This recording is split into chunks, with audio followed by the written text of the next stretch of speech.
This man had gone insane. He took an inflated pool, filled it with expensive wine, then got inside it himself and sprinkled salt all around. First, he licked some salt, then took a sip of wine, and felt a strange kind of pleasure. He was living freely, because he was the only human left on Earth. Everyone else had died in some great catastrophe. He was the last survivor, and now he set out to find others. He traveled all over the world, shouting in different languages, but no one answered.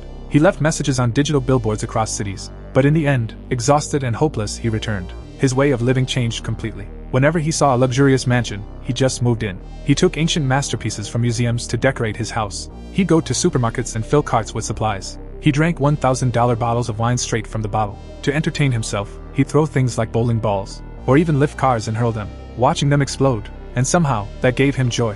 A year passed like this, in wild, reckless freedom. But on his birthday, he began remembering the past, his friends, his family, his old life. As the memories came flooding back, his anger grew. He began cursing God for taking everything away. 5 months later, he had turned into a mad beggar. The mansion he once lived in was now a pile of garbage. The pool he used to bathe in had become like a grave. His lonely happiness had turned into painful isolation. He started talking to footballs with faces drawn on them, just like in the movies. He saw pictures of women in magazines, and imagined them as goddesses. He had the whole world to himself, yet his heart was completely empty. He played with mannequins in shop windows, until one day, he accidentally broke one. And with that, his illusion shattered too. He realized there was no reason left to live. He drove out of the city, wrote his final message on a wall, then started his car, ready to crash and end it all. But at the last second, he hit the brakes, because he saw smoke rising in the distance. That meant someone else was alive. He ran in that direction and found signs of human life. And then, from behind, he heard a woman's voice. As soon as he heard it, the man was so overwhelmed with joy that he fainted.